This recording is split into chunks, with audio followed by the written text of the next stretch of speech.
Selamat pagi Bapak Ibu Saudara sekalian yang hadir di RMCI maupun juga yang mengikuti secara live.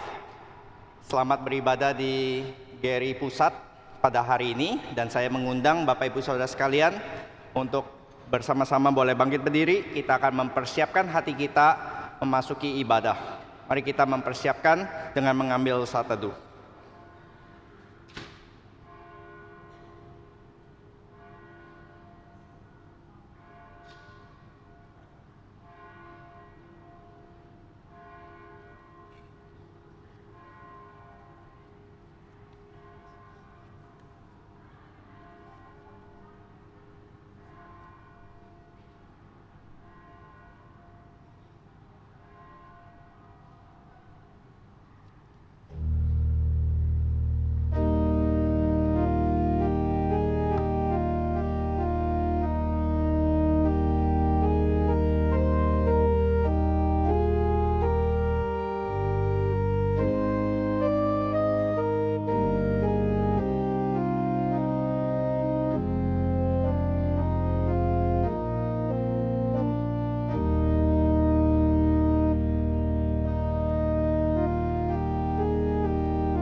Yesus Kristus yang oleh Injil telah mematahkan kuasa maut dan mendatangkan hidup yang tidak dapat binasa. Kebaktian Gereja Reform Injili Indonesia dimulai di dalam nama Allah Bapa, Allah Anak yaitu Yesus Kristus, dan Allah Roh Kudus. Mari saudara sekalian kita menyanyikan lagu yang pertama yang berjudul Besar Setiamu. Ketiga baitnya sambil kita merenungkan Allah kita adalah Allah yang setia, yang memberikan, memimpin, membimbing hidup saudara sekalian selama 1 minggu terakhir dan juga sepanjang bertahun-tahun di dalam usia kita semua. Mari kita menyanyikan Besar Setiamu.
Tuhan, kami semua boleh hadir bersama-sama memasuki masa istirahat, beristirahat di dalam Sabat-Mu ya Tuhan.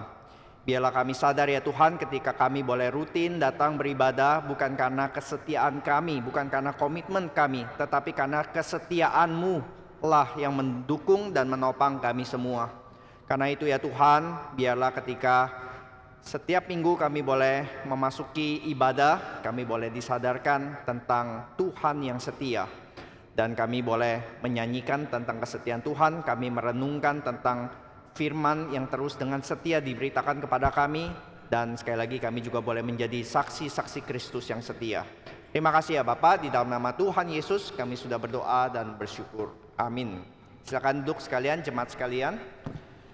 Mari kita menyanyikan lagu yang kedua, Jaminan Mulia, lagu yang sangat terkenal yang ditulis oleh Fanny Crosby. Kita menyanyikan ketiga baitnya, Jaminan Mulia.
Kita juga bisa memuji Tuhan di dalam keseharian kita.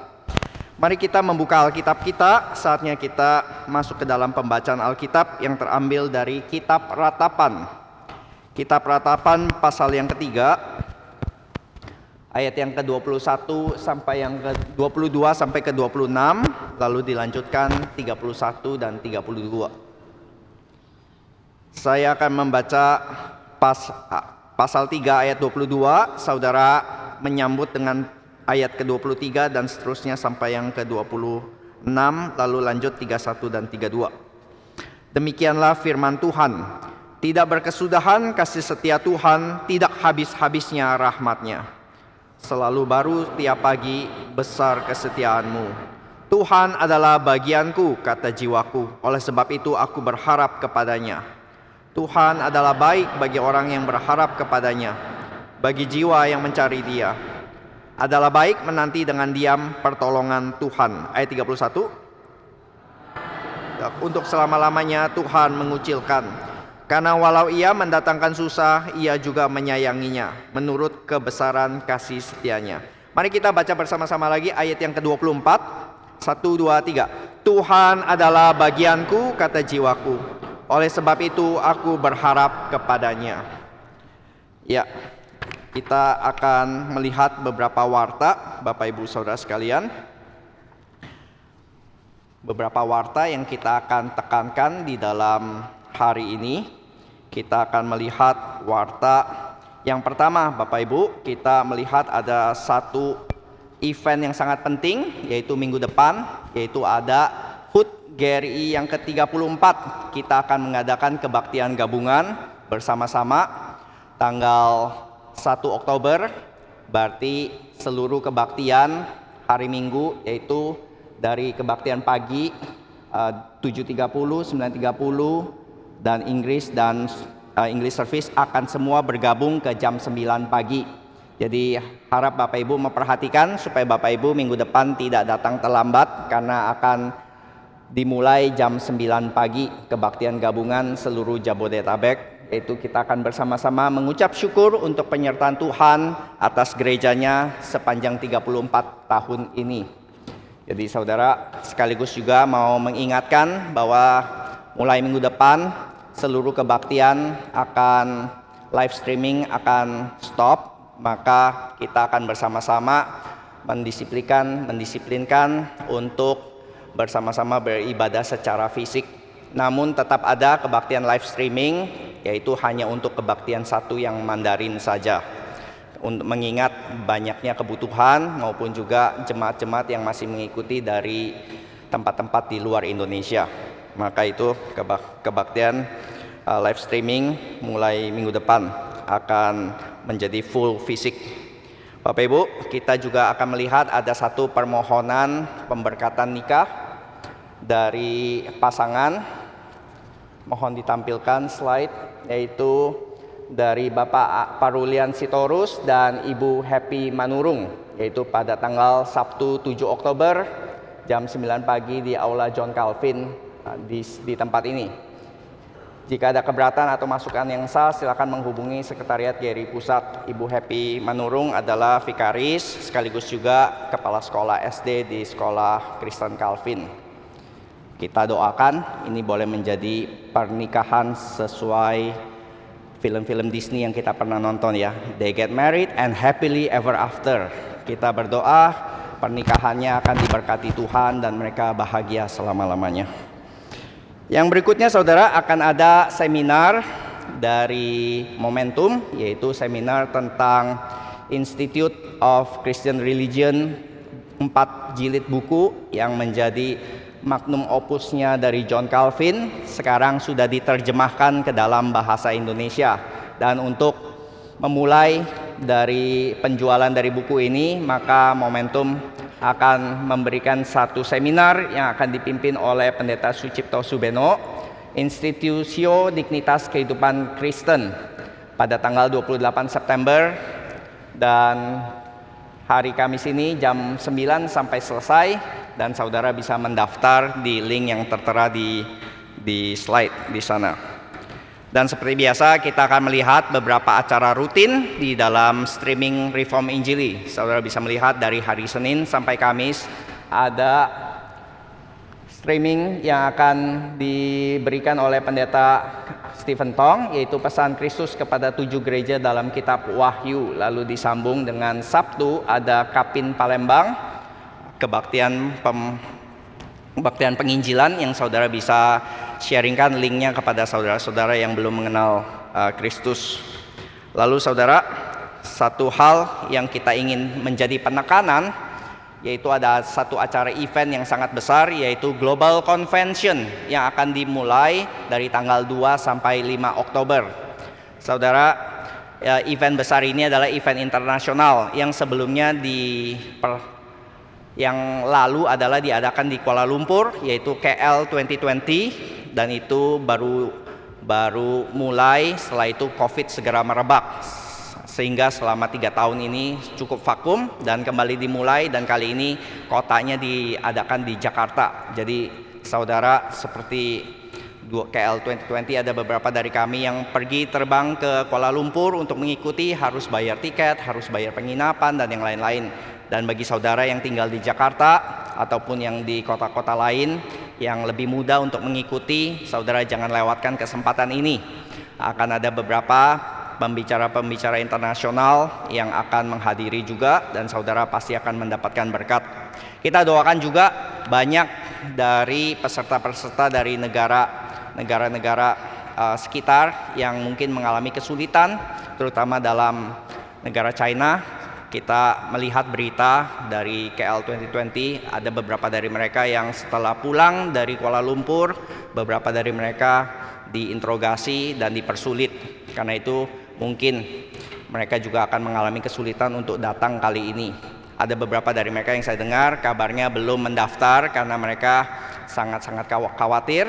Mereka akan mendaftar last minute atau langsung mendaftar on the spot. Mari kita doakan bagi rekan-rekan saudara seiman yang mungkin mengalami kesulitan-kesulitan tersebut.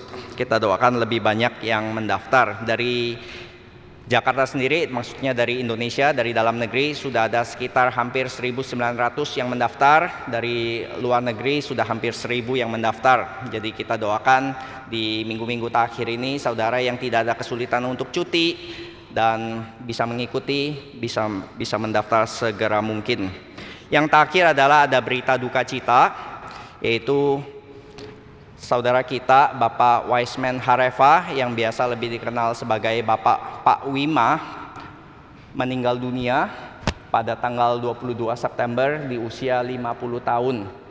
Pak Wima dan juga istrinya Ibu Gemari, suami istri yang sangat rajin melayani di dalam event-event maupun di dalam penginjilan. Anak mereka juga bersekolah di sekolah Kristen Calvin, sekarang sedang kuliah di Singapura. Kita berdoa satu keluarga ini Tuhan jagakan, Tuhan berikan penghiburan dan kekuatan di dalam masa-masa dukanya. Kita juga nanti boleh mendoakan bagi jemaat yang berduka. Mari kita sama-sama bangkit berdiri, Bapak Ibu Saudara sekalian.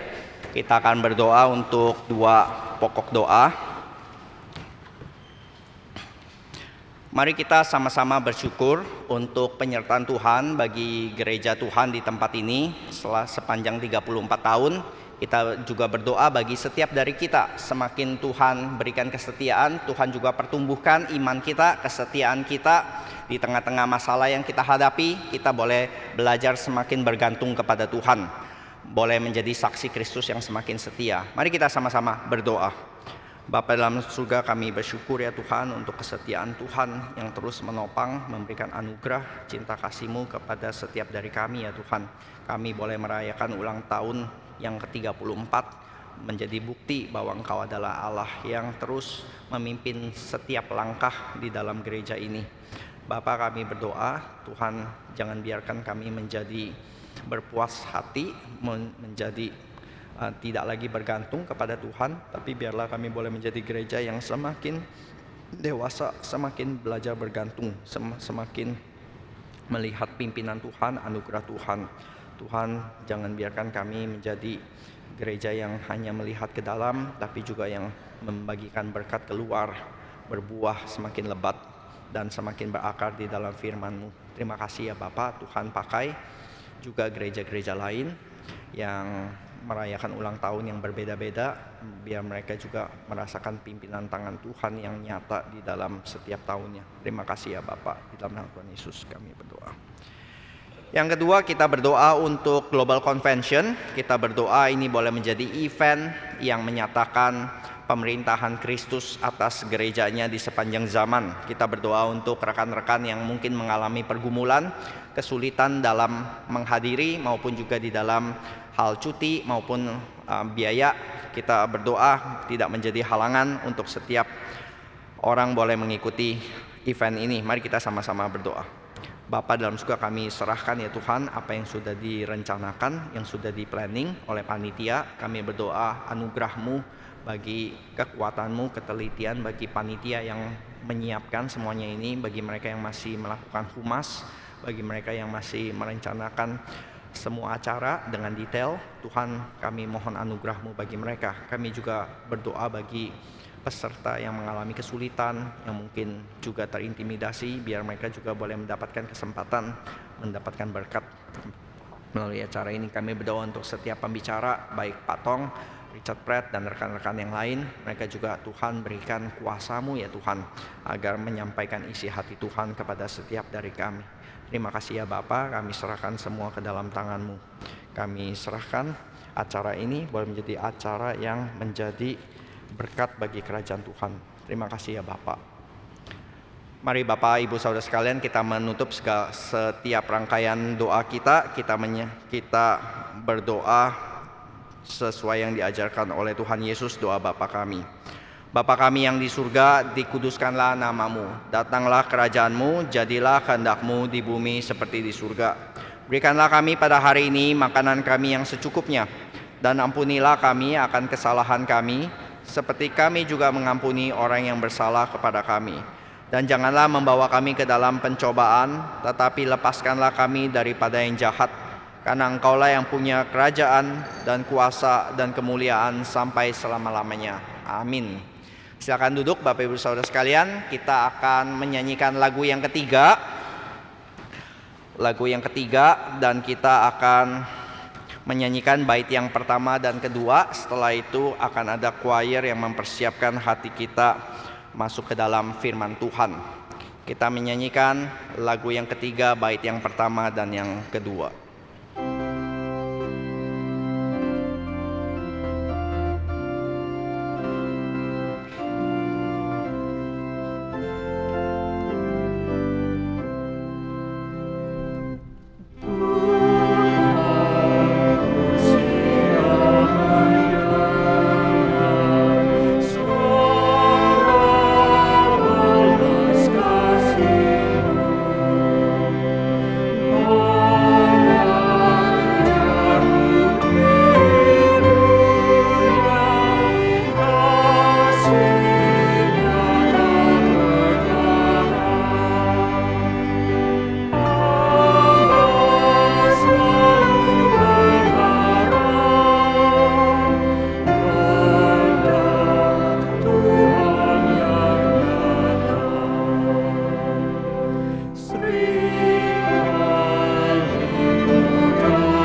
Mari kita membuka kitab suci dari Injil Matius.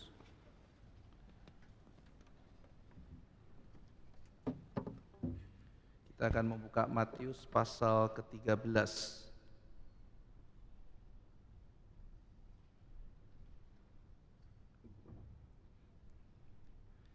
Hari ini kita akan mempelajari mengenai perumpamaan lalang dan gandum. Jadi saya akan membacakan bagi saudara Matius pasal 13 mulai ayat yang ke-24. Demikian firman Tuhan. Yesus membentangkan suatu perumpamaan lain lagi kepada mereka. Katanya, hal kerajaan surga itu seumpama orang yang menaburkan benih yang baik di ladangnya. Tetapi pada waktu semua orang tidur, datanglah musuhnya menaburkan benih lalang di antara gandum itu lalu pergi. Ketika gandum itu tumbuh dan mulai berbulir, nampak jugalah lalang itu. Maka datanglah hamba-hamba Tuan ladang itu kepadanya dan berkata, Tuan, bukankah benih yang baik yang Tuan taburkan di ladang Tuan? Dari manakah lalang itu? Jawab Tuan itu, seorang musuh yang melakukannya. Lalu berkatalah hamba-hamba itu kepadanya, jadi maukah Tuan supaya kami pergi mencabut lalang itu? Tetapi ia berkata, jangan, sebab mungkin gandum itu ikut tercabut pada waktu kamu mencabut lalang itu. Biarkanlah keduanya tumbuh bersama sampai waktu menuai. Pada waktu itu aku akan berkata kepada para penuai, kumpulkanlah dahulu lalang itu dan ikatlah berberkas-berkas untuk dibakar. Kemudian kumpulkanlah gandum itu ke dalam lumbungku. Mari kita berdoa. Bapa dalam surga, sungguh kami merindukan kehadiran-Mu dan kiranya firman-Mu boleh mengkoreksi kehidupan kami, mengingatkan kami. Dan tolong kami untuk menerima kebenaran-Mu meskipun seringkali kebenaran-Mu tidak bersesuaian dengan keinginan dan kerinduan kami.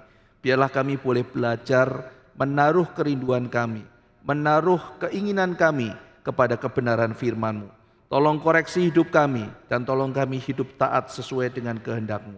Terima kasih ya Tuhan, berfirman-Lah kepada setiap kami. Dalam nama Tuhan Yesus kami berdoa. Amin.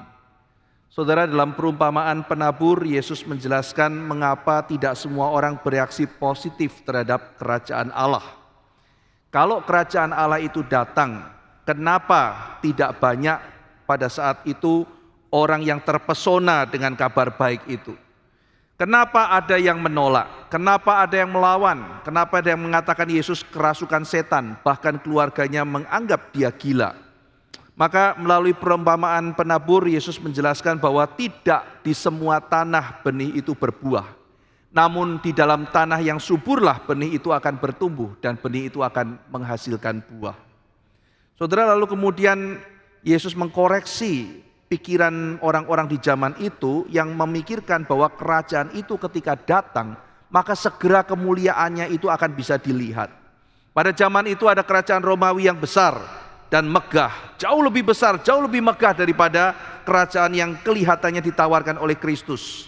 Maka Yesus mengkoreksi cara pikir ini di dalam perumpamaan biji sesawi yang kita sudah bahas. Bahwa kerajaan Allah dimulai dengan sesuatu yang sederhana, sesuatu yang tidak dianggap oleh manusia. Tetapi ketika benih itu ditabur, dia akan bertumbuh, dia akan menjadi besar, dan pada akhirnya dia akan mengalahkan semua yang lain. Dan Yesus dalam perumpamaan itu mengatakan bahwa kerajaan Allah akan datang dalam 2 tahap. Maka supaya mereka tidak salah mengerti, ada tahap menabur. Pada waktu tahap menabur itu tahap proses, dan nanti ada tahap waktu panen. Kapan kemuliaan itu akan dinyatakan? Kapan kemegahan kerajaan itu akan dinyatakan lebih besar daripada kerajaan apapun? Itu adalah pada waktu hari terakhir nanti, Yesus menyatakan kemuliaannya secara penuh. Nah, di antara proses itu adalah proses menabur. Maka dengan demikian para murid senantiasa harus rajin. Mereka yang sederhana, mereka yang begitu biasa, tetapi diingatkan bahwa apa yang mereka taburkan itu adalah sesuatu yang luar biasa. Kita sudah membahas bahwa di dalam benih firman Tuhan ada kuasa. Penaburnya biasa, yang dilakukan sesuatu biasa. Tetapi yang ditaburkan adalah Injil yang luar biasa. Dan ada kuasa di dalam berita itu sendiri. Sehingga setelah yang menaburkan memberitakan itu, dia kemudian tidur, maka dikatakan bahwa Allah sendiri yang menumbuhkan benih itu. Benih itu tumbuh, pekerja itu tidur dan tidak tahu bagaimana dia tumbuh. Ada sesuatu kekuatan Allah yang bekerja di dalam benih firman Tuhan. Maka kerajaan Allah datang dengan pemerintahnya bukan melalui mujizat yang heboh, bukan melalui segala macam sumber dukungan organisasi, tetapi dengan sederhana kerajaan Allah datang melalui benih yang ditabur. Itu sebabnya Bapak Ibu sekalian, taburkan benih dalam keluargamu. Guru sekolah minggu, taburkan benih di dalam kelasmu. Guru-guru sekolah, taburkan benih di tempat engkau mengajar. Para pemimpin kelompok kecil, taburkan benih di tempat engkau masing-masing. Dengan demikian kita melihat kerajaan Allah akan terus berkembang. Bukan karena kekuatan kita, tapi karena benih yang akan mengerjakan kehendak Tuhan. Lalu kemudian di zaman itu orang juga berpikir, kalau kerajaan Allah akan datang dengan pemerintahnya, bukankah ia akan melakukan pemurnian? Nah, ini yang akan kita bahas pada hari ini. Pemurnian. Kalau kerajaan itu besar, pasti akan ada penyaringan. Tidak semua orang bisa masuk kerajaan itu. Bukankah Alkitab mengatakan Allah seperti tukang perak, Allah seperti tukang emas yang memurnikan logam itu. Disaring, dibakar, sehingga yang jahat itu semua akan tersaring, akan dibuang. Demikian kerajaan Allah akan dihuni oleh kemurnian, oleh orang-orang yang baik, oleh orang-orang yang mulia, oleh orang-orang yang hebat, oleh orang-orang yang begitu penuh dengan karakter ilahi. Itu yang menjadi impian, bukan? Tetapi saudara sekalian, ketika Yesus mendeklarasikan kerajaan itu sudah tiba, dia adalah sang raja yang datang ke dalam dunia. Murid-murid mungkin bertanya, kapan penyaringan? Kenapa ada orang-orang jahat? Bahkan di dalam 12 murid ada Yudas, bukan? Kenapa Yesus tidak menyaring mereka? Kenapa di antara pengikut-pengikut itu kelihatan tidak ada seleksi? Ada orang-orang yang baik tapi ada orang-orang yang jahat. Kapan itu terjadi? Kenapa orang jahat masih dibiarkan? Maka saudara sekalian, untuk mengkoreksi cara pandang orang-orang di zaman itu dan sampai hari ini cara pandang kita terhadap gereja Tuhan, maka Yesus menceritakan perumpamaan ini. Perumpamaan lalang dan gandum masuk di dalam bagian 7 perumpamaan mengenai rahasia kerajaan surga yang dicatat di dalam Injil Matius. Dan perumpamaan lalang dan gandum adalah yang tercatat satu-satunya di dalam kitab Matius. Di Injil lain tidak ada. Dan adalah perumpamaan yang diberikan catatan, penjelasan langsung oleh Tuhan Yesus secara mendetail. Nanti saudara bisa membaca di ayat ke-36. Di situ Yesus juga menceritakan kepada para murid apa artinya perumpamaan tentang lalang dan gandum ini. Dia memberikan penjelasan eksplisit. Kenapa saudara? Karena para murid datang dan bertanya, saya tidak mengerti Tuhan. Tuhan tolong jelaskan kepada kami apa arti perumpamaan itu. Maka saudara, ketika para murid tidak mengerti, dengan jujur dia mengatakan tidak mengerti. Dia tidak sok mengerti, dia tidak komplain dan marah-marah kepada Tuhan, dia tidak menunjukkan arogansi di depan Tuhan, tetapi mereka datang dengan rendah hati mencari wajah Tuhan dan mau belajar dari Tuhan. Saudara, apa yang akan kita lakukan ketika kita tidak memahami atau belum sepenuhnya memahami kehendak Tuhan dalam hidup kita? Ada saatnya kita ada di satu situasi di mana kita sulit memahami kehendak Tuhan.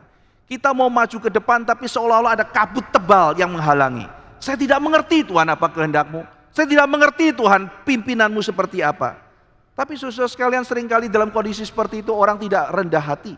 Tetapi mereka kemudian menunjukkan, kenapa Tuhan kau pimpin aku ke sini? Di manakah engkau?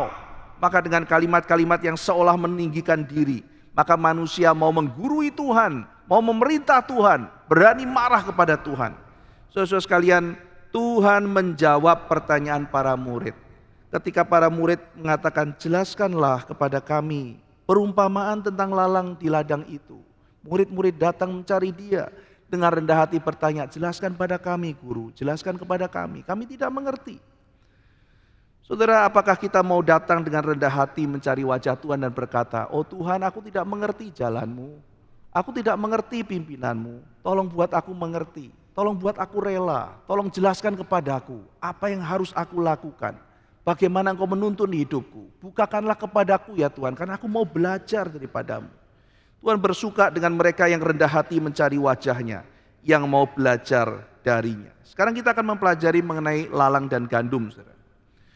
Saudara-saudara sekalian, kenapa ada kejahatan di dalam gereja Tuhan? Kenapa Tuhan tidak menyaring? Kenapa tidak menyeleksi? Kenapa dalam gereja Tuhan ada orang-orang munafik? Kenapa dalam gereja Tuhan ada bidat? Kenapa dalam gereja Tuhan ada orang-orang yang akhirnya kita mengerti bahwa dia adalah anak binasa? Bukan karena Kristus tidak mampu menyaring, bukan karena Kristus tidak hadir, tetapi karena memang itu adalah kedaulatannya untuk mengizinkan, kata Tuhan Yesus, lalang tinggal bersama gandum. Suka tidak suka, kita harus terima fakta. Kenyataannya adalah lalang Tuhan Yesus izinkan tinggal bersama gandum. Maka di dalam kedaulatannya ini, Kristus menunjukkan kesabarannya. Apakah ada pemurnian? Ada. Kapan pemurnian itu terjadi? Di dalam bagian ini dan di dalam perumpamaan mengenai jala. Nanti Tuhan Yesus akan mengatakan ikan-ikan itu akan disaring dan sebagainya. Pemurnian itu akan terjadi di akhir zaman, bukan di zaman sekarang. Maka dengan demikian Kristus menunjukkan kesabarannya. Kenapa pemisahan belum terjadi? Nanti pemisahan terjadi, bukan sekarang. Dan Kristus menunjukkan kesabaran. Kata ini akan nanti muncul di bagian akhir khotbah saya. Kesabaran. Kesabaran Allah, sesuatu yang bagian yang penting di bagian ini. Bukan Kristus tidak sanggup, tetapi di dalam kesabarannya Kristus mengizinkan gandum itu tumbuh di tengah-tengah lalang. Saudara-saudara sekalian, mari kita kembali melihat ayat 24. Kita mulai pembahasan bagian ini. Di dalam ayat 24 dikatakan demikian, Yesus membentangkan suatu perumpamaan lain lagi kepada mereka, katanya, hal kerajaan surga itu seumpama orang yang menaburkan benih yang baik di ladangnya.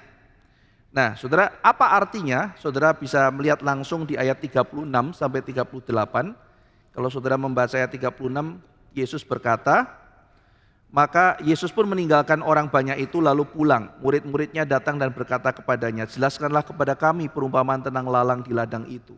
Ia menjawab, katanya, orang yang menaburkan benih baik ialah anak manusia. Ladang ialah dunia, benih yang baik itu anak-anak kerajaan dan lalang anak-anak si jahat. Jadi Tuhan Yesus sudah menjelaskan ya saudara ya. Dalam ayat 37 dikatakan siapa penabur itu? Penabur ini di sini dikatakan adalah Yesus. Yesus sendiri sang anak manusia. Apa itu ladang? Ladang adalah dunia, kata teks ini. Apa itu benih? Benih yang baik adalah anak-anak kerajaan. Nah, saudara, maka di sini ada perbedaan ya. Di dalam perumpamaan penabur, benih itu adalah firman Tuhan. Demikian kata Tuhan ya. Tapi di bagian ini, perumpamaan ini, makna benihnya berbeda. Benih itu adalah anak-anak kerajaan. Siapa itu anak-anak kerajaan, saudara? Orang Kristen yang sudah mengalami lahir baru, orang Kristen yang mengalami keselamatan melalui firman dan melalui Roh Kudus. Inilah anak-anak kerajaan, orang-orang Kristen yang diselamatkan. Orang-orang Kristen yang adalah umat pilihan, mereka yang dilahirbarukan melalui firman dan roh. Mereka ini dikatakan ditaburkan Tuhan di dalam dunia. Tuhan menaburkan orang-orang percaya ini di dalam dunia. Nah saudara, meskipun secara literal dikatakan ladang itu adalah dunia, kata Tuhan Yesus. Tapi meskipun secara literal dikatakan begitu, Agustinus dan Calvin mengatakan yang dimaksud Tuhan Yesus dengan dunia itu adalah gereja. Jadi ladang itu adalah gereja Tuhan. Nah pertanyaannya adalah mengapa demikian? Di sini kita melihat ada dua macam penafsiran. Ada penafsir yang mengatakan bahwa ladang itu ya dunia. Jelas di dalam kitab suci kok dikatakan ladang itu dunia. Tetapi Agustinus, Calvin dan penafsir yang lain mengatakan yang disebut dengan dunia itu adalah gereja. Loh kenapa bisa spesifik begitu? Alasan yang pertama saudara, karena dikatakan lalang itu disemai di antara gandum. Jadi gandumnya yang banyak, lalangnya disumputkan di situ. Jadi bukan gandum ditaruh di tengah-tengah lalang, tapi lalang dimasukkan di tengah-tengah gandum. Di manakah tempat di mana anak-anak Allah tinggal?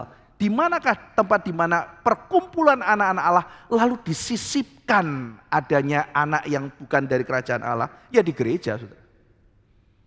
Kalau di dalam dunia begitu plural, begitu banyak anak-anak Tuhan, mungkin kadang-kadang juga sering tidak terlihat. Tetapi di sini kita melihat ada lalang yang diselipkan di antara gandum. Maka Yohanes Calvin, Agustinus mengatakan dengan demikian, dunia di sini lebih tepat dipahami sebagai visible church. Alasan kedua, kalau kita membaca ayat 41 dikatakan anak manusia akan menyuruh malaikatnya dan mereka akan mengumpulkan segala sesuatu yang menyesatkan pada hari akhir nanti, dan semua orang yang melakukan kejahatan dari dalam kerajaannya. Jadi akan dikumpulkan dan dikeluarkan, tadi kan bicara dunia saudara ya, tapi sekarang dikatakan apa? Dari dalam kerajaannya. Jadi dunia di situ dipahami sebagai kingdom of God, yaitu apa? Gereja. Nah, jadi itu adalah argumentasi sehingga ada Bapak Gereja Agustinus dan ada Reformator Calvin misalnya memahami bahwa dunia di sini dipahami sebagai gereja Tuhan. Saya kutip kalimat dari Matthew Henry ya untuk mencoba menyimpulkan hal ini. Dia mengatakan demikian saudara. The word here is the visible church scattered all the world over, not confined to one nation. Jadi gereja dunia di sini dipahami sebagai gereja yang kelihatan yang tersebar di seluruh dunia. Sehingga bukan hanya satu bangsa. Dia taburkan itu ke dunia. Maksudnya apa? Gereja Tuhan yang ada di seluruh dunia. Yang tersebar di seluruh dunia dan bukan hanya pada satu bangsa. Tetapi the word here is the visible church, kata Matthew Henry. Nah saudara, kemudian setelah kita mencoba memahami penabur, benih yang ditaburkan, lalu kemudian ladang, sekarang kita lihat ayat ke-25. Tetapi pada waktu semua orang tidur, datanglah musuhnya menaburkan benih lalang di antara gandum itu lalu pergi. Nah jadi saudara, kerajaan Allah yang dikumandangkan itu mungkin tidak terlihat megah di mata dunia. Tidak terlihat megah seperti perumpamaan biji sesawi. Namun meskipun tidak megah, saudara lihat ada satu ciri dari kerajaan Allah. Dan itu harus ada pada kita, yaitu ofensif. Sekali lagi saudara, mungkin tidak terlihat megah, tetapi kerajaan Allah itu ofensif. Orang-orangnya itu agresif di dalam hal apa saudara?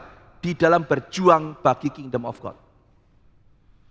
Maka tidak heran jikalau jemaat yang pertama adalah sekumpulan orang yang menganggap dirinya adalah serdadu Allah yang masuk ke dalam gereja bukan untuk diterapi. Saya ini galau, butuh gereja untuk menjadi terapis saya. Saya ini banyak masalah, saya ke gereja untuk diterapi. Bukan, gereja bukan tempat sekedar untuk terapi. Meskipun saya percaya di dalam gereja orang-orang yang sedang letih lesu berbeban berat akan mendapatkan kelegaan. Itu janji Tuhan. Akan mendapatkan sabat, mendapatkan istirahat. Tetapi saudara sekalian, orang-orang Kristen di zaman itu percaya bahwa mereka itu adalah serdadu kerajaan Allah. Mereka adalah tentara-tentara rohani yang akan terjun dalam peperangan rohani. Menjadi Kristen artinya berperang bagi kerajaan Allah. Dan itu artinya bersaksi dalam setiap hari-hari. Ketemu orang dimanapun mereka sharing. Mereka bukan orang pintar debat, mereka bukan ahli teologi. Tetapi dimanapun mereka berada, mereka men-sharingkan bagaimana Allah bekerja dan mengubah mereka. Kerajaan Allah itu ofensif. Dan saudara sekalian, melalui apa kerajaan ini diberitakan? Melalui firman dan roh. Bukan ofensif dengan pedang, bukan ofensif dengan organisasi, bukan ofensif dengan uang, tetapi ofensif melalui firman dan roh. Melalui firman dan roh kerajaan ini melakukan ekspansi dengan gencar. Yesus mendirikan gerejanya dalam Matius pasal 16. Dan ketika Yesus mendirikan gerejanya, dikatakan di atas pengakuan ini, aku mendirikan gerejaku. Dan the gate of Hades, gerbang Hades itu, gerbang maut tidak akan bisa menguasainya. Saudara sekalian, tidak ada kuasa maut, kuasa iblis, gerbang Hades tidak mungkin menguasainya. Dan kunci kerajaan surga kuberikan kepada gereja. Siapa yang terikat di dunia terikat di surga. Siapa yang dilepaskan dalam dunia dilepaskan ke surga. Saudara sekalian, gereja hadir dengan oposisi keras. Yesus mengatakan, di atas pengakuan ini aku mendirikan gerejaku, dan offense melawan gerbang Hades. Tidak usah takut gerbang Hades. Gerbang Hades tidak akan pernah bisa menguasai engkau. Hantam, hajar gerbang Hades. Saudara, dalam sebuah terjemahan dikatakan, ketika dikatakan gerbang Hades tidak bisa menguasai, maksudnya adalah tidak bisa menahan serangan. Karena gerbang bukan alat untuk menyerang ofensif, saudara. Gerbang itu alat bertahan. Mana ada orang perang pakai gerbang, saudara? Wah, perang, gerbangnya dipukul-pukulin ke musuh. Gak ada. Gerbang itu untuk bertahan. Gate of Hades itu bertahan. Kenapa tidak bisa menahan? Karena orang Kristen sibuk menyerang. Itu sebab saya katakan gereja bersifat ofensif. Melalui pemberitaan Injil, menarik banyak orang kembali kepada Sang Empunya dunia ini. Nah, saudara sekalian, maka Yesus menjelaskan bahwa ekspansinya yang membawa cahaya terang dan kebaikan itu akan menimbulkan oposisi dari setan. Ada dalam seluruh kitab suci. Saudara lihat Paulus begitu memberitakan Injil di Eropa, ada orang yang percaya. Begitu Lydia percaya, hati Paulus penuh sukacita. Besok paginya datang ke tempat yang sama dan dikatakan, di tempat itu sudah tunggu ada orang kerasukan setan. Hari ini memberitakan Injil, hari ini mendapatkan jiwa, penuh sukacita, pulang ke rumah, besoknya datang ke tempat itu lagi, sudah ditungguin sama oposisi. Saudara, Alkitab mencatat hal-hal seperti ini. Oposisi dari iblis. Di dalam perumpamaan penabur, Yesus sudah menjelaskan, ketika benih ditabur mau dicuri oleh setan. Iblis berusaha mencuri firman. Kenapa, saudara? Ya, kalau setan mau mengacau gereja, hal yang paling vital dihancurkan adalah apa? Yang membuat gereja itu bertumbuh. Yang membuat saya dan saudara bertumbuh. Yang membuat gereja berkembang, yaitu firman. Demikian kata Tuhan Yesus. Kerajaan Allah berkembang melalui firman. Firman yang mengandung berita Injil mengenai Kristus. Nah, itulah yang mau akan dihancurkan. Iblis akan menjadikan itu target besar yang perlu dihancurkan. Itu sebabnya setiap kali pemberitaan firman Tuhan adalah sebuah peperangan rohani. Bagi saya yang memberitakan Injil, bagi saudara yang mendengarkan Injil, kita semua sama-sama adalah orang yang sedang menghadapi peperangan rohani. Kita tidak boleh bersandar pada kekuatan sendiri, kita harus menyadari peperangan ini dan meminta anugerah dari Tuhan. Karena iblis tidak akan suka firman itu masuk ke dalam hati, berbuah, dan akhirnya mempermuliakan nama Tuhan. Oh, dia akan melakukan berbagai macam hal yang mungkin membuat saudara mengantuk, mendistraksi saudara, memberikan imajinasi-imajinasi yang mengalihkan perhatian saudara, menyelipkan pikiran-pikiran yang menghasut, membuat saudara mencurigai banyak hal tentang Tuhan. Dan kemudian saudara sekalian, dia juga bisa melakukan banyak hal untuk merebut hati kita dan menghalangi terang Tuhan bercahaya dalam hati kita. C.S. Lewis mencatat di dalam bukunya berjudul Screwtape Letters, satu buku yang saya baca sampai 3 kali. Itu di situ menceritakan tentang iblis senior yang mengcoaching iblis junior. Ini tentu saja fiksi, saudara ya, tetapi di dalam itu ada bagian-bagian yang sangat membuat kita bisa belajar kira-kira bagaimana strategi setan untuk menghancurkan anak-anak Tuhan. Meskipun itu adalah sebuah imajinasi dari C.S. Lewis, tetapi ada begitu banyak kebenaran rohani yang kita bisa pelajari. Saudara, misalnya begini, saudara. Rapat para setan gitu ya. Lalu iblis senior mengcoaching, kamu itu sudah gagal, kamu kasih argumentasi, lalu kemudian argumen-argumen yang melawan keberadaan Tuhan sudah percuma. Musuh kita yaitu sang penguasa itu sudah kemudian membawa pemuda itu datang ke gereja. Kita sudah tidak bisa cegah. Jadi berhenti dengan argumentasi. Apa yang harus kita lakukan? Oh, sekarang kamu tidak bisa mencabut lagi. Anak itu sudah dimasukkan ke gereja oleh musuh kita. Tapi kamu mungkin bisa mengalihkan dia.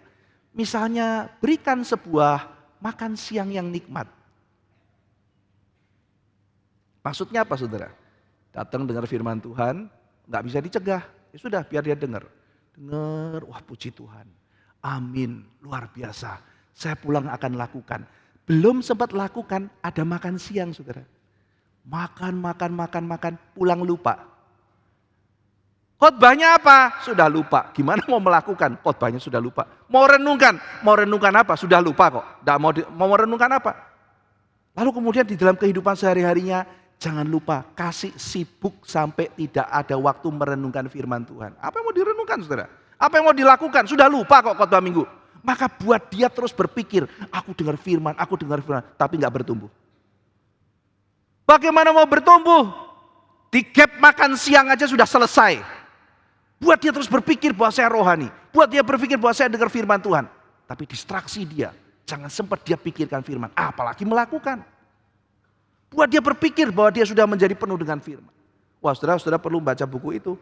Ada banyak hal-hal yang kita bisa belajar. Misalnya iblis mencegah kita berdoa. Waduh, orang sudah susah berdoa. Bikin dia sibuk. Bikin dia memikirkan hal lain supaya lupa berdoa. Tapi orang sudah berdoa, oke. Bikin dia berdoa tentang hal-hal yang abstrak. Oh Tuhan, aku berdoa untuk kemanusiaan, tapi mamanya sakit lupa didoain. Wah, saudara, ketika membaca buku itu ada banyak hal rohani yang kita bisa cermin dan kita bisa belajar. Nah, saudara, iblis menabur dikatakan pada waktu semua orang tertidur. Dia oposisi, saudara. Iblis melakukannya waktu tertidur, waktu orang dalam kegelapan, waktu orang tidak tahu dalam kegelapan, dalam rahasia, secara diam-diam. Kita nggak lihat. Tiba-tiba sudah ditaburkan. Tidak terdeteksi ia menaburkan kejahatan. Memanfaatkan kesempatan, memanfaatkan kondisi di mana kita mungkin lengah dan di luar jangkauan kita. Setelah berhasil menabur dia langsung pergi, tidak terdeteksi. Maka karyanya kita lihat, oh ini malaikat terang ini, bagus kok. Ternyata lalang, saudara. Seperti seorang perempuan yang menggoda begitu menarik. Ternyata menjerumuskan dalam kitab Amsal. Maka saudara-saudara sekalian, benih yang ditaburkan oleh iblis mirip dengan benih yang ditaburkan oleh Kristus. Gulma itu musuh para petani, musuh para pekebun. Mereka akan frustasi melihat tanaman yang diharapkan tidak muncul, yang muncul kok malah gulmanya. Nah saudara-saudara sekalian, maka para petani pasti akan pikir, yuk kita cabutin. Tetapi ada sesuatu hal yang lebih kompleks di bagian ini, saudara. Yaitu dijelaskan oleh Tuhan Yesus, jangan dicabut. Kenapa, saudara? Kenapa dikatakan jangan dicabut? Karena masalahnya lalang itu pada waktu pertama kali muncul mirip dengan gandum, tidak bisa dibedakan. Gimana mau dicabut? Tidak bisa dibedakan kok. Nah, jadi saudara sekalian, setelah saya khotbah ini, harap saudara tidak kemudian mencap-cap teman saudara itu lalang dan saudara gandum ya. Amin Pak Ivan, tuh loh, di departemen penginjilan tuh Pak Ivan teman saya tuh, itu lalang Pak itu. Jangan begitu lah saudara ya, ini maksud saya bukan seperti itu. Kita menerima fakta itu, tetapi nanti kita akan lihat ya saudara ya, kita mesti bersabar. Nah itu nanti poin terakhir kita ya, bagaimana kita bersikap. Bukan dengan kemudian mendaftari ya, oke departemen pengembalaan siapa lalangnya gitu ya. Ini Bapak itu, oh Bapak itu kayaknya baik tuh, suka ini, kalau bawa makanan saya suka dikasih gandum gitu ya. Kalau Bapak yang itu kelihatan suka membantu orang yang susah, gandum gitu kan ya. Bapak itu pelit makanya banyak, kalalang gitu kan ya. Jangan begitu saudara ya, apalagi kadang-kadang saya juga pernah dicap, pakai celana jeans, lalang gitu kan ya. Ya kan ada orang-orang yang nuraninya terlalu sensitif gitu kan ya. Minum anggur, lalang gitu kan ya. Ya minum anggur perjamuan, tidak boleh ada alkohol, itu setan, lalang gitu kan ya. Terus apalagi, kok perempuan pakai celana panjang, lalang, ada loh orang yang kayak begitu gitu ya. Yang nuraninya terlalu sensitif gitu ya, sehingga akhirnya tidak bisa menerima hal-hal demikian. Nah, tujuan khotbah ini bukan mendaftarkan teman A, saya gandum, dia lalang, bukan seperti itu saudara. Tetapi kita mesti memahami bahwa di dalam gereja Tuhan sepanjang sejarah termasuk gereja kita, itu campuran lalang dan gandum, itu fakta. Dan lalang dan gandum itu susah untuk dibedakan. Sangat sulit dibedakan. Nah, ada saatnya ketika berbuah kita bisa melihat, oh ini begini. Tapi tidak boleh, itu belum final. Ya, itu belum final. Saudara sekalian, maka di situ setan berusaha untuk meniru dan mengacaukan pekerjaan Tuhan. Lah kalau sudah tersaru gitu kan kita sulit. Ini lalang apa gandum? Tidak boleh terlalu cepat ambil kesimpulan. Ya, yang bisa kita lakukan adalah ya kita tidak kompromi kan. Begitu ada dosa kita tegur, ada hal yang sesat kita juga kemudian mengkoreksi. Tapi apakah saudara bisa mengatakan orang yang sekarang sesat itu pasti adalah lalang? Belum tentu. Setelah dikoreksi bertobat saudara. Orang yang benar jadi bidat.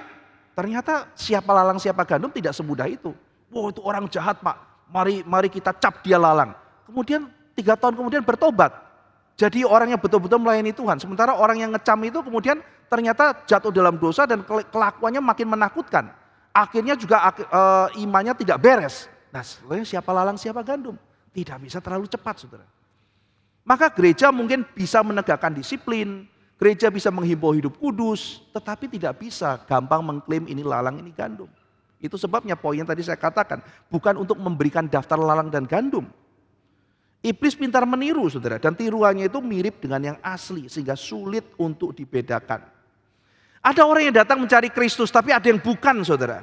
Mereka datang berbaur dengan yang lain. Merasa dirinya anak Tuhan. Merasa dirinya selamat. Beraktivitas melayani bersama. Dan pendeta tidak mengerti isi hatinya. Aktivis tidak mengerti isi hatinya. Para majelis tidak bisa mengerti isi hatinya. Saudara sekalian sulit membedakan dia dengan orang beriman. Kalimatnya teologis. Sama loh saudara. Kalimatnya teologis. Pelayanannya semangat. Pengorbanannya luar biasa. Lah bagaimana kita bisa membedakan dia asli apa palsu? Maka pada awalnya kita akan sulit membedakan. Saudara sekalian, ada juga yang menyamar sebagai pendeta. Karena Yesus mengatakan mereka adalah orang-orang yang juga termasuk mengajarkan ajaran sesat. Menyamar sebagai malaikat terang dalam bahasa Korintus.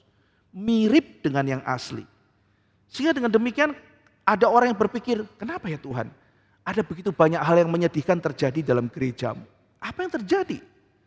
Ada dosa, ada pelanggaran yang dilakukan. Apakah benar ini pekerjaan Tuhan? Ada orang yang sudah sedemikian apatis dan mengatakan gereja itu isinya orang munafik. Tapi tunggu dulu saudara. Ada kebenaran di situ dan juga ada yang salah. Kebenarannya adalah kita tidak perlu menutupi ada dosa-dosa dalam gereja. Tetapi justru ini mengajarkan bahwa perkataan Kristus itu benar. Demikian Irenaeus dan juga Tertullian menjawab tuduhan orang-orang yang mengatakan, lihatlah dalam gereja Tuhan. Dalam kerajaan Allah begitu banyak ada kemunafikan. Dan Tertullian malah menjawab, betul itu. Kami mengakui itu.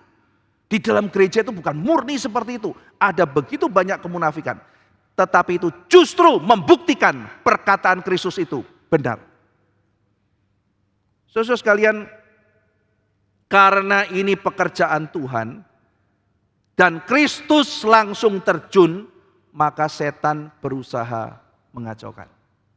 Sekali lagi saudara, karena ini pekerjaan Tuhan. Apakah ini pekerjaan Tuhan? Mengapa ada begitu banyak hal seperti ini? Justru karena gereja yang sejati adalah pekerjaan Tuhan, dan Kristus langsung terjun, maka setan berusaha mengacaukan. Loh, gereja yang sehat Pak Ivan. Reformator mengatakan, firman yang sesuai kitab suci. Sakramen yang sesuai firman. Lalu disiplin gereja yang taat kepada firman Tuhan. 3 hal yang menjadi patokan gereja yang sehat. Tidak ada gereja yang sempurna, tetapi ada gereja yang sehat. Sudah gereja sehat, mungkinkah masih ada kemunafikan dan dosa di dalamnya? Di dalam perumpamaan lalang dan gandum kita mengatakan bisa terjadi. Mari kita lanjutkan kembali saudara pembahasan kita. Ayat 26 dan 27. Ketika gandum itu tumbuh dan mulai berbulir, nampak jugalah lalang itu. Maka datanglah hamba-hamba Tuan ladang itu kepadanya dan berkata, Tuan, bukankah benih baik yang Tuan taburkan di ladang Tuan? Dari manakah lalang itu? Para malaikat bingung. Karena para hamba ini dikatakan adalah para malaikat, kata Tuhan Yesus. Nah saudara, pada waktu belum berbuah bentuknya mirip. Tapi pada waktu dekat panen mereka mengenali. Lah ini lalang Tuhan, ini lalang. Nah saudara sekalian, maka kaget dan lapor pada tuannya. Kaget. Kaget kenapa saudara? Lah yang ditaburkan yang baik, kok munculnya yang jahat? Kenapa bisa begitu? Kita juga sering kaget kan saudara. Kita dalam kehidupan ini kan sering kaget. Mama misalnya bilang sama suaminya gitu ya, pada si papa, Pak, selama ini kan kita ajarkan semua yang baik sama anak kita toh. Tiap hari diajarin firman Tuhan. Kita taburkan yang baik. Kita berusaha kasih teladan. Lah kok ini ada pikiran dan kelakuan kayak begini dari mana Pak? Gitu. Papanya juga bingung. Iya loh. Kita tabur sesuatu yang baik. Kok bisa muncul kayak begini? Mungkin saudara juga bingung, nah ini kita dalam anak-anak sekolah minggu ini ya, kita taburkan selalu yang baik, kita jadi contoh yang baik. Lah kok munculnya seperti ini? Kenapa tidak bisa tersangka, tidak bisa disangka muncul seperti itu? Saudara sekalian, kemunculannya selalu ada di dalam setiap ladang di mana firman itu ditaburkan. Saudara tidak akan bisa mengantisipasi dan saudara akan kaget muncul sesuatu yang menakutkan di situ. Tidak peduli bagaimana saudara menjaga taman, maka tetap akan muncul lalang di dalam kebun Anda. Nah, yang mengejutkan para penjaga tadi di sana bukan cuma sekedar ada lalang saudara, tapi ada banyak lalang. Sekali lagi saudara, sang hamba itu kaget bukan hanya sekedar ada lalang, tapi karena ada banyak lalang di sana. Saudara sekalian, khotbah yang paling murni, khotbah yang paling setia pada kitab suci tidak bisa mencegah ini. Tidak bisa. Penggembalaan yang paling detail tidak bisa mencegah hal ini. Seleksi yang paling ketat untuk pengurus majelis hamba Tuhan apapun tidak bisa mencegah hal ini. Disiplin yang paling ketat, pemuritannya level 1, 2, 3, 4, 5. Ini ada level 6 pemuritan Pak, baru bisa pelayanan. Tidak bisa cegah itu.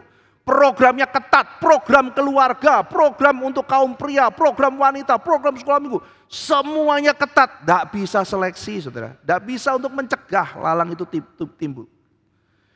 Saudara sekalian, dan tidak ada denominasi yang kebal terhadap ini. Tidak ada gereja yang kebal terhadap ini. Baik dialami oleh bapak gereja, para reformator, di zaman kita termasuk gereja kita. Tidak ada yang kebal.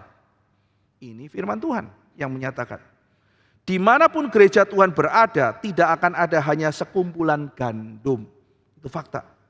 Mengejutkan, tapi itu adalah realitas. Iblis akan segera menaburkan lalang. Lalang akan lolos saudara, meskipun sekolah teologi itu ada seleksi. Seleksinya ketat, seleksi A, seleksi B, wawancara, ini segala macam. Lolos juga loh saudara. Sebenarnya kok bisa lolos ya gitu. Kaget kita gitu. Loh ini kok bisa jadi, akhirnya jadi seperti ini. Sudah diseleksi begitu ketat. Dosennya nanyanya macam-macam.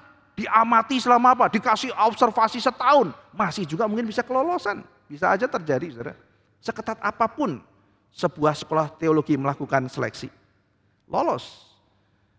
Saudara sekalian, lalang lolos meski jemaat merasa bahwa pendeta yang mereka terima itu begitu baik dan seleksinya begitu ketat. Lalang akan muncul serajin apapun guru sekolah minggu mengajar anaknya. Dan sebaik apapun guru sekolah minggu memberikan pengajaran, kurikulum apapun yang dipakai oleh guru sekolah minggu. Kemunculannya membingungkan, memutarbalikkan, mematahkan semangat, mengecewakan, melemahkan, mencekik gandum untuk bertumbuh.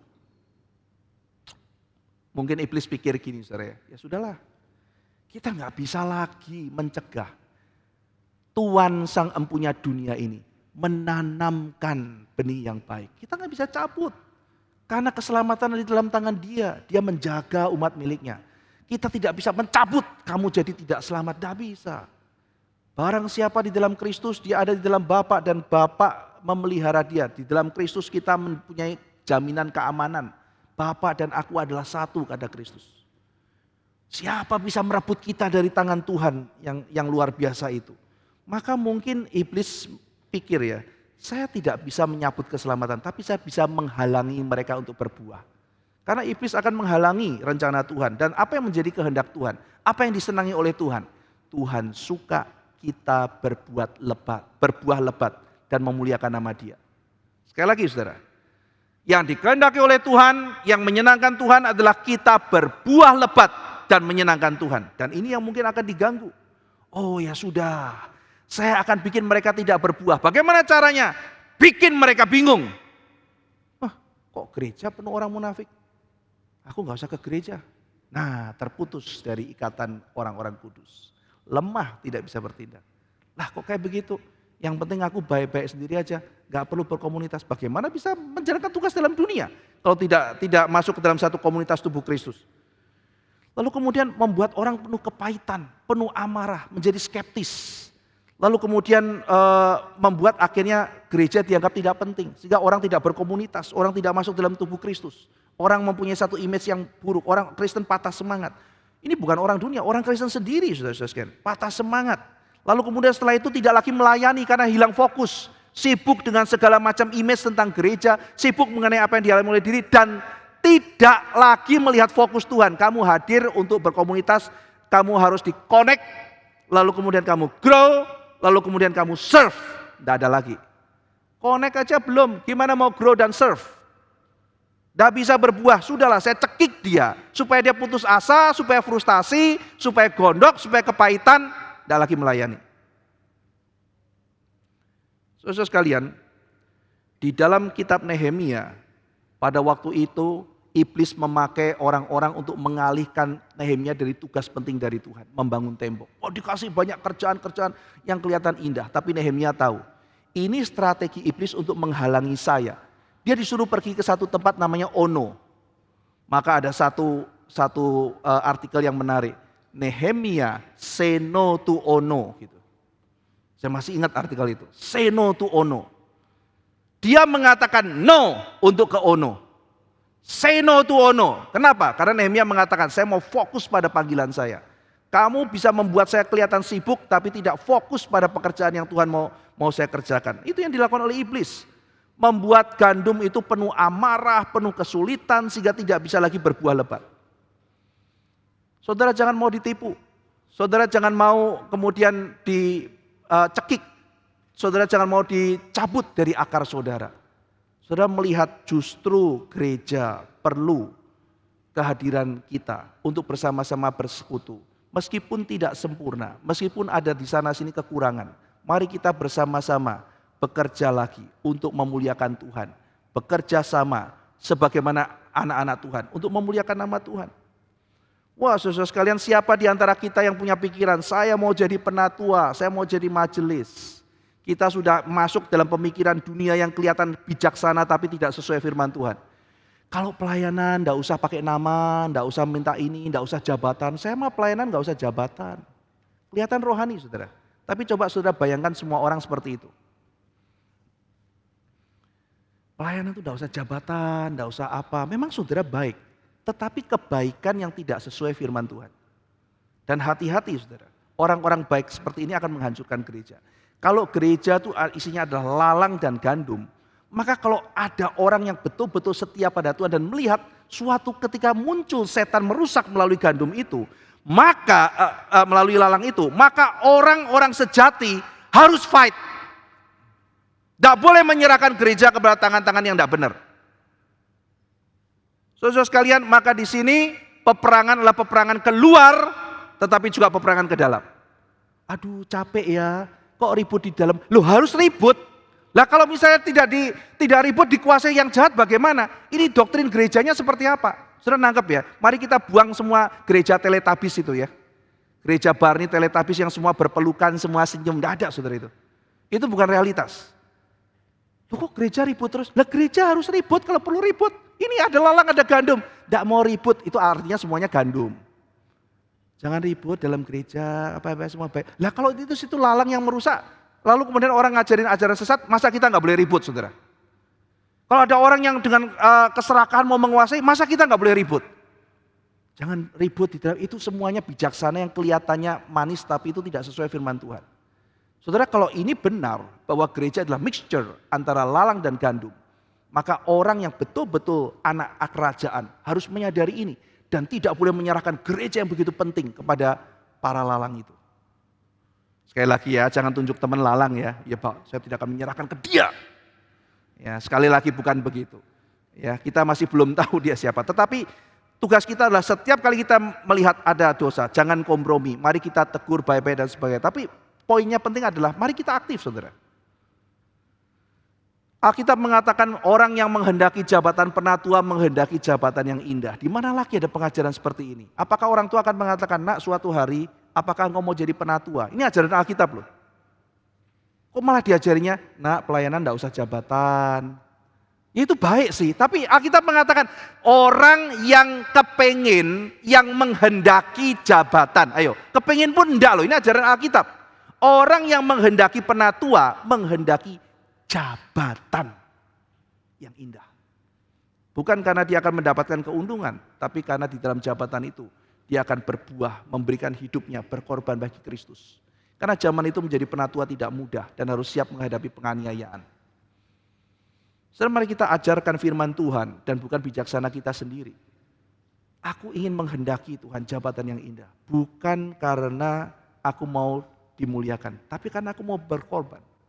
Ada satu orang teman saya bergumul, dia mau masuk ke satu yayasan, saudara. Terus dia mengatakan, Pak Ivan, saya sebetulnya enggak mau jabatan, tapi saya diminta disuruh menjabat jabatan ini. Terus saya nanya, gimana Pak? Ya saya minta pertimbangan Pak Ivan, nurani saya tuh susah. Saya tuh kepengen melayani ya di sini aja, di bawah, enggak usah kelihatan. Tapi saya susah hati Pak Ivan. Kenapa? Karena saya tahu ada orang-orang yang sangat ambisius dan hatinya bukan untuk Tuhan. Teman saya mengatakan demikian. Dan orang-orang ini kelihatannya akan masuk ke dalam yayasan untuk menguasai organisasi itu dan kemudian membelokkan arahnya. Loh, saya bilang, itu bahaya sekali Pak. Iya. Lalu kemudian gimana orang-orang yang benar? Ya Pak Ivan tahu sendiri. Banyak orang-orang yang benar tidak mengincar jabatan. Itu sebabnya mereka tidak mau ribut, mereka mengalah. Dan sekarang ternyata satu persatu di situ tempatnya diisi oleh orang-orang tidak benar. Saya nanya sama dia, berarti kalau Bapak masuk situ Bapak kan fight dong. Iya Pak Ivan. Saya tapi tidak mau ribut orangnya. Saya mau melayani baik-baik, saya tidak mau ribut. Saya kasih nasihat, Bapak masuk dan ribut. Loh kenapa begitu Pak Ivan? Karena kalau tidak demikian Anda menyerahkan itu ke tangan orang-orang yang tidak benar. Justru karena teman saya ini betul-betul tidak mau jabatan, dia tuh mau melayani baik-baik, saudara-saudara. Dia tidak mau jabatan itu. Tapi dia karena memang orangnya baik dan berpengaruh, dipaksa untuk masuk situ. Dan dia hatinya susah, saya masuk apa enggak. Sampai hari ini dia masih menjabat. Dan dia masih fight untuk mempertahankan ada nurani dalam organisasi itu. Saudara sekalian, ini adalah panggilan Tuhan. Jadi kalau saudara misalnya masuk satu tempat, loh kok aku ribut? Saudara mulai pikir, perlu nggak ributnya? Kalau nggak perlu ya jangan ribut gitu. Itu namanya cari masalah gitu kan ya. Tidak semua perang harus diikuti. Oh dia cari ribut, gue ribut. Oh sini ribut juga, saya ribut. Cari kerjaan itu namanya saudara ya. Tuhan juga mengatakan kepada Israel, jangan perang sama Edom, jangan perang sama ini. Tidak semua bangsa harus diperangi. Ada saatnya perang ya perang, tapi tidak semua perang harus diperangi. Nah saudara ketika melihat, oh ini memang waktunya harus ribut. Jangan guilty feeling. Kok di gereja ribut? Kalau memang itu harus ribut. Karena Alkitab sendiri mengatakan begini. Kalau mixture, kalau kita nggak ribut bagaimana? Nah, jadi cara kita memandang gereja seperti apa. Dan bagaimana kita melihat kerajaan Allah akan sangat mempengaruhi emosi kita dan cara kita melayani saudara. Jangan sampai kita tidak kembali kepada Alkitab. Meskipun mungkin nggak sesuai dengan imajinasi dan keinginan kita harus kembali kepada Alkitab. Kalau dunia dan gereja itu adalah sebuah mixture, maka kita harus menyiapkan diri dan kita harus waspada. Dan kita tidak boleh terkejut menghadapi fakta itu. Kalau setan menyamar sebagai malaikat terang, percampuran ini bukan alasan bagi kita untuk menolak gereja atau tidak mau datang pada Kristus. Saudara sekalian, gereja Tuhan yang super sempurna justru mengingkari natur kerajaan Allah yang dinyatakan oleh Kristus bahwa itu nanti bukan sekarang. Nanti bukan sekarang. Nah saudara sekalian, faktanya adalah kita harus tumbuh bersama-sama, lalang dan gandum. Ayat 28 sampai 30. Bagian terakhir dari khotbah ini, jawab Tuhan itu, seorang musuh yang melakukannya, lalu berkatalah hamba-hamba itu kepadanya, jadi maukah Tuhan supaya kami pergi mencabut lalang itu? Tetapi ia berkata, jangan, sebab mungkin gandum itu ikut tercabut. Mungkin gandum itu ikut tercabut pada waktu kamu cabut lalang itu. Biarkanlah keduanya tumbuh bersama sampai waktu menuai. Waktu itu aku akan berkata kepada para penuai, kumpulkanlah dulu lalang itu, ikat berberkas-berkas lalu dibakar. Kemudian kumpulkanlah gandum itu ke dalam lumbungku. Para pekerja saudara, yaitu malaikat yang terpilih, itu penuh dengan zil, penuh dengan giat bagi Allah. Jadi malaikat yang jatuh, yang jahat menaburkan benih yang jahat. Tapi nanti malaikat yang baik, yang sangat memikirkan kesejahteraan kita, yang tidak ingin gereja Tuhan diganggu, itu nanti pada akhir zaman akan dikirim oleh Kristus dan dia yang akan menuntaskan pemurnian itu melalui utusan-utusannya tersebut. Saudara, para pekerja itu penuh dengan zil, mau gereja yang serba sempurna, mau mencabuti lalang itu sampai ke akar-akarnya. Mau membuat sebuah ladang yang murni, gandum saja tanpa lalang. Apa yang Yesus katakan? Apa Tuhan besar kita katakan? Jangan. Jangan. Nanti gandum bisa tercabut bersama dengan lalang. Saudara sekalian, ini adalah pesan dari Tuhan. Kita boleh punya giat, kita boleh punya zil, kita boleh punya keinginan untuk memurnikan segala sesuatu. Tapi jangan tergesa-gesa. Jangan lari, tapi juga jangan menghantam. Wah, saya pergi aja, saya nggak mau di sini. Jangan, kita masuk, tapi juga jangan hantam. Kalau gitu Pak Ivan bilang perang, saya hantam habis, saya usirin semua. Jangan dicabut terlalu cepat. Saudara-saudara sekalian, Yakobus dan Yohanes kan gak sabar. Tuhan minta api dari langit. Mereka gak mau terima engkau kan. Hantam dengan api biar mati semua. Jangan. Tuhan Yesus gak setuju cara itu. Ya. Saudara sekalian, tumbuh bersama. Bukankah saudara kalau kita agresif, kita ekspansif, maka akan ada banyak orang baru masuk ke dalam gereja. Di sini ada teman-teman yang baru bertobat. Saudara-saudara baru belajar berdoa. Saudara-saudara belajar mengenal firman. Dan saudara punya latar belakang yang mengikat saudara. Dan saudara pelan-pelan sedang meninggalkan. Anda perlu waktu untuk bertumbuh. Anda perlu waktu untuk dewasa. Tidak mungkin satu hari orang jadi dewasa. Anda perlu memahami apa artinya dewasa bersama Kristus. Roh Kudus menyertai Anda. Tapi tetap perlu waktu. Jadi saudara, kalau kita adalah gereja yang memberitakan Injil, ada orang baru masuk. Dan ada orang baru masuk, dia adalah orang yang baru bertumbuh. Nah, orang baru bertumbuh masih penuh dengan kelemahan-kelemahan. Lah kalau kita apa-apa kita hantam, di mana tempat untuk orang-orang baru ini? Jangan lupa juga, gereja juga adalah tempat orang yang masih bergumul dengan dosa-dosanya. Masa kita mau hantam? Jangan, karena nanti gandum itu tercabut. Ini lalang, bukan, ini orang Kristen yang sedang lemah, sedang bertumbuh, dihantam. Apalagi kata Agustinus, tahu dari mana bahwa orang itu lalang? Ini karena berbuatnya jahat, 10 tahun kemudian bertobat saudara. Siapa tahu lalang itu ternyata gandum. Ini imannya benar, ternyata gandum itu lalang. Kita nggak tahu. Gitu. Maka jangan terlalu cepat, kata Tuhan Yesus. Nanti di akhir zaman itu adalah tugas Tuhan Yesus. Nah saudara sekalian, maka kita tidak mungkin mengadakan satu komunitas serba sempurna, serba murni itu. Kelompok suci dengan seleksi super ketat, sulit saudara. Misalnya ya, saudara masuk tim penginjilan gitu. Wah saya mau penginjilan, terus saudara kaget gitu. Wah ada orang-orang kegiatannya kayak begini. Wah ini gak diseleksi, saya mau bikin super suci penginjilan. Ya, Anda bentuk sendiri, kumpulkan orang-orang. Ini saya kenal nih, yuk kita bikin. Doa bersama bikin saudara, kelompok New Evangelism gitu kan ya. Wah ini kelompok GRI ini Departemen Evangelism ini New Evangelism. Saudara, aduh kecewa saudara. Ada juga orang nggak benar. Mungkin saudara sendiri nggak benar. Terus ada anggota mengatakan, saya kecewa dengan New Evangelism.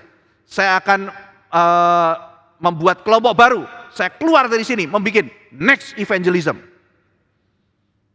Ya, lalu kemudian rekrut orang-orang GRI yang lain, bikin lagi. Terus ada sekelompok lagi mengatakan, wah saya kecewa dengan kelompok itu. Bagaimana mungkin ada orang seperti itu?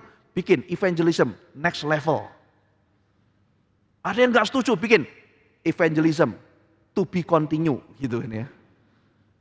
Yang aneh-aneh saudara, jadi gak mungkin saudara mau kayak gimana pun juga, murni itu gak mungkin mau diseleksi kayak apa, gak bisa. Saudara frustasi, sudahlah memang penginjilan isinya orang kayak begini semua. Saya masuk departemen penggembalaan, lebih memperhatikan orang. Loh, saudara kaget, ini orang memperhatikan orang apa minta diperhatikan gitu. Wah ini gak bener nih, lalang nih. Ya, mulai ngecap-ngecap gitu kan. Sudah saya akan mau bikin lagi yang baru gitu kan. Saudara bikin yang baru, tetap akan ceritanya sama saudara. Saudara lihat ini guru sekolah minggu kurang kasih ini. Saya akan membuat super sweet team sekolah minggu gitu kan ya. Tetap lagi ada yang nyungsep saudara. Tidak bisa 100% sempurna saudara. Jadi saudara sekalian itulah pelayanan, itulah gereja Tuhan. Ya memang seperti itu. Lalu bagaimana kita harus bersikap? Nah saudara sekalian sekarang kita masuk dalam poinnya. Kalau kemunafikan selalu ada. Pengajar sesat itu muncul. Pemecah akan memunculkan diri kita. Ya apalagi saudara melalui lalang itu mungkin strategi iblis akan dijalankan. Strategi iblis yang paling kuat itu adalah satu, discouragement, saudara. Membuat orang putus asa. Discouragement ini merupakan salah satu senjata yang sering dipakai oleh iblis. Membuat kita putus asa sehingga kita tidak mau lagi melakukan sesuatu, jadi apatis. Yang kedua, saudara, selain discouragement, division, disunity, perpecahan. Ini dua senjata yang sering dimainkan untuk menghancurkan gereja sepanjang sejarah dan paling efektif. Sehingga di dalam kitab suci banyak sekali hal-hal yang dicatat untuk kita berhati-hati terhadap hal itu. Nah, saudara sekalian, maka yang perlu kita lakukan adalah kita bersabar. Sebagaimana Tuhan bersabar, kita bersabar. Pak, sabar berarti dibiarin? Tidak, sabar bukan berarti kompromi. Ada kesalahan, kita tegur, tapi sabar, saudara.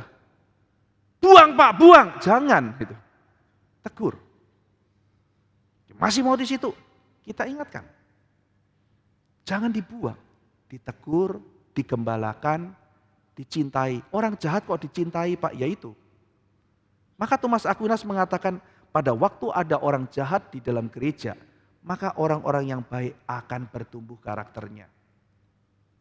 Saudara akan lebih sabar seperti Kristus. Lupa itu orang lalang, tahu dari mana? Yang tahu adalah dia berdosa sekarang. Dia mungkin punya karakter yang tidak baik. Tahu dari mana dia lalang? Kita belum tahu pada akhirnya. Ya sudah, kalau begitu saya sabar menanti pengadilan Kristus.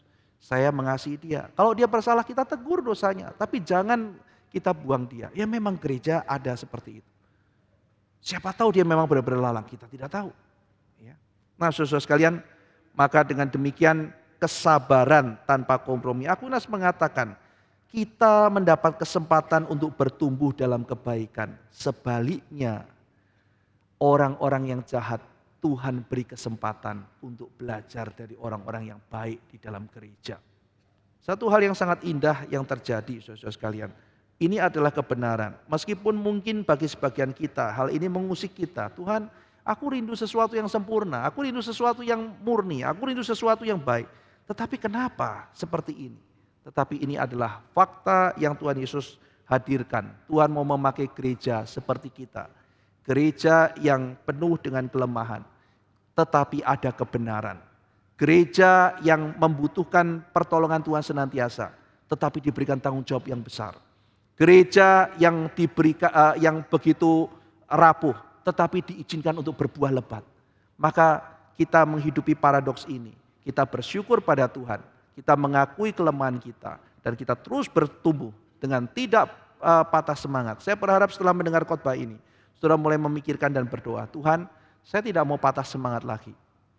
Saya mau belajar untuk melayani Tuhan. Saya meminta kesabaran Kristus, sebagaimana Kristus bersabar, dan Kristus memerintahkan saya hidup bersama-sama. Biarlah saya juga belajar bersabar. Saya tidak mungkin memurnikan segala sesuatu. Tetapi saya bisa belajar untuk menjadi orang seperti Kristus yang berjiwa begitu besar dan penuh cinta kasih. Mari kita berdoa. Bapa dalam surga, balutlah hati kami yang sedang sakit, sedang kecewa, kami yang sedang putus asa melihat keadaan kerajaan Allah. Kami mungkin berpikir ya Tuhan, bahwa kerajaan itu akan cepat datang, cepat dipermuliakan, dan gereja akan diisi oleh banyak sekali orang-orang yang penuh dengan keindahan seperti yang kami imajinasikan. Tetapi di dalam kedaulatanmu kami membaca, Kristus sendiri mengatakan bahwa kami harus bersabar, kami harus menunggu sampai tiba saatnya pada waktu Engkau akan menggenapkan kemuliaanmu. Akan terjadi pemurnian. Tetapi Tuhan, tolong kami mengerti bahwa rencanamu adalah yang terbaik. Dan semua yang Kau kehendaki adalah kebenaran. Tolong kami menerima hal itu meskipun mungkin sulit bagi kami. Dan tolong kami belajar bersabar seperti Kristus. Tidak kompromi, tapi sabar. Sabar menanti waktu Tuhan. Sabar di dalam menanggung kesusahan. Sabar dan belajar mengasihi. Beri kami cinta kasih yang besar. Sehingga kami boleh menjalankan kehendak Tuhan dalam dunia. Biarlah satu hari demi satu hari kami boleh isi dengan bersaksi. Dengan penuh sukacita, dengan penuh pengharapan. Terima kasih ya Tuhan, dalam nama Tuhan Yesus kami berdoa. Amin. Mari kita bersama-sama bangkit berdiri. Dan saya mengajak saudara-saudara sekalian untuk mengikrarkan iman rasuli. Aku percaya kepada Allah, Bapa yang Maha Kuasa, Khalik langit dan bumi, dan kepada Yesus Kristus, anaknya yang tunggal Tuhan kita, yang dikandung dari Roh Kudus, lahir dari anak darah Maria, yang menderita sengsara di bawah pemerintahan Pontius Pilatus, disalibkan, mati dan dikuburkan, turun ke dalam kerajaan maut. Pada hari yang ketiga, bangkit pula dari antara orang mati, naik ke surga, duduk di sebelah kanan Allah, Bapa yang Maha Kuasa.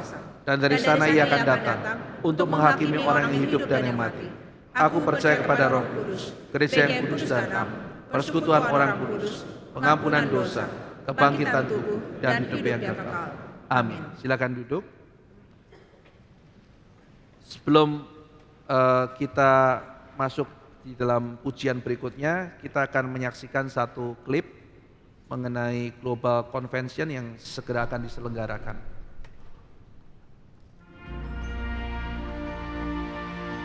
研讨大会就是兼顾基督徒，要激励基督徒在信仰上怎样建立我们的立场，也在福音的广传上怎样付出我们的努力。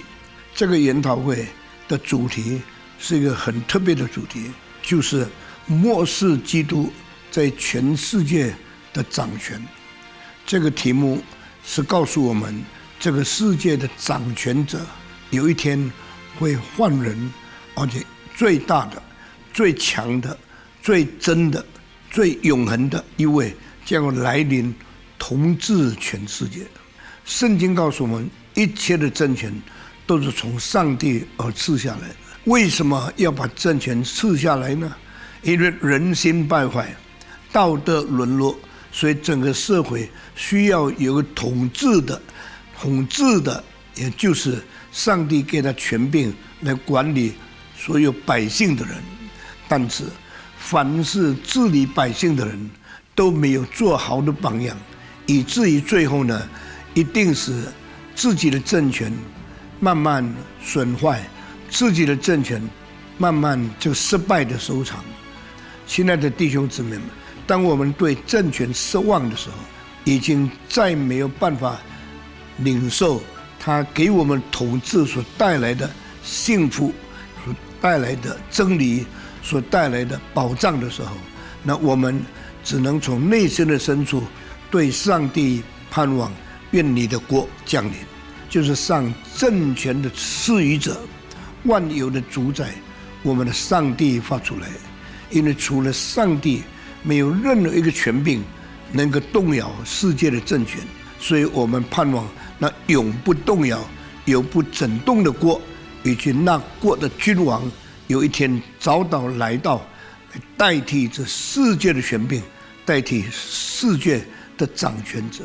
那我们就好好在这研讨会的中间，真正看见这天是神的应许，这天也一定要来临。愿上帝赐福我们，阿们。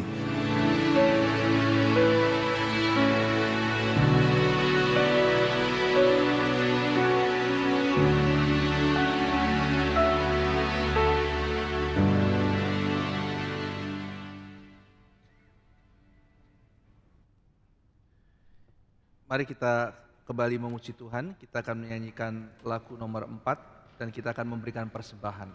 Nyatakan Yesus dalammu.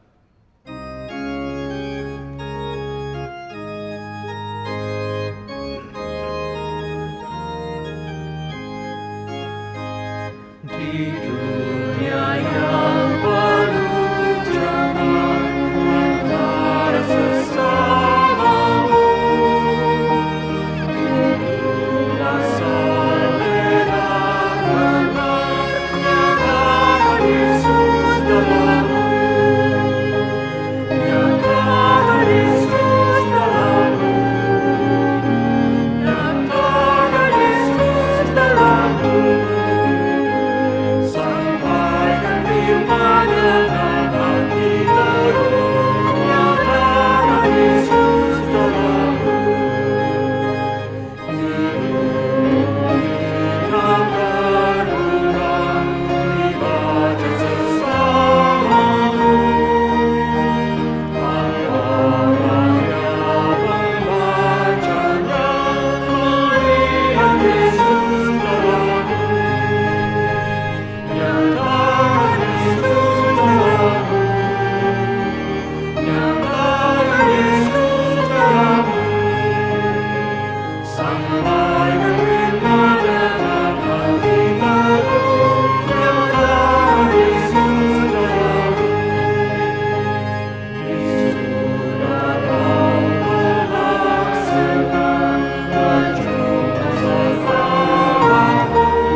izinkan kita masuk dalam doa persembahan. Bapa di surga, Bapa yang kami kenal di dalam nama Yesus Kristus, terima kasih untuk segala berkat yang Tuhan boleh berikan kepada kami. Kami mengucap syukur jikalau Tuhan boleh memberikan kami pekerjaan, Tuhan boleh memberikan kami usaha, Tuhan boleh memberikan kami beraktivitas. Juga kami mengucap syukur jikalau Tuhan boleh memberikan kepada kami waktu di mana kami boleh bersama-sama bersekutu di tempat ini, mengikuti kebaktian pada hari ini dan mendengarkan firman Tuhan. Kami juga mengucap syukur jikalau Tuhan boleh memberikan kepada kami kesempatan untuk memberikan persembahan pada hari ini. Dan kami mohon agar supaya Tuhan sendiri yang boleh memberikan kebijaksanaan kepada orang-orang yang mengelola persembahan ini untuk boleh menjadikan kerajaan menjadi lebih besar lagi di dunia ini. Terima kasih Tuhan. Di dalam nama Tuhan Yesus Kristus kami telah berdoa dan mengucap syukur. Amin. Amin. Mari kita bersama-sama menaikkan doksologi dan menerima berkat.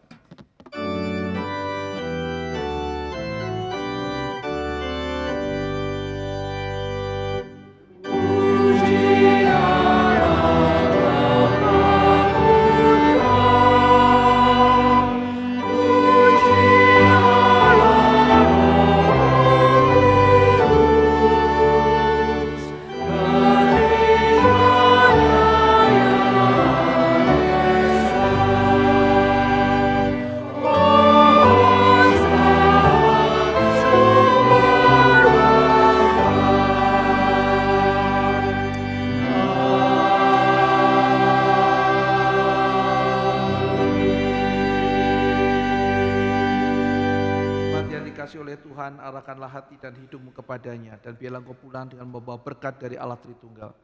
Kiranya kasih dari Allah Bapa, damai sejahtera dari Anak, dan pertolongan dari Roh Kudus akan menyertai dan mengiring saudara senantiasa dari sekarang sampai kesudahan zaman.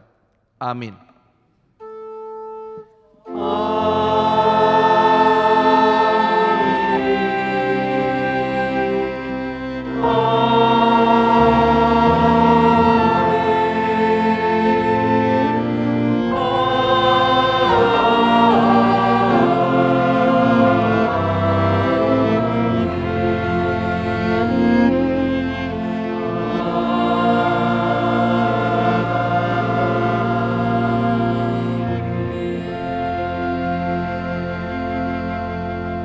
Silakan duduk, waktu teduh dan ibadah selesai. Tuhan memberkati.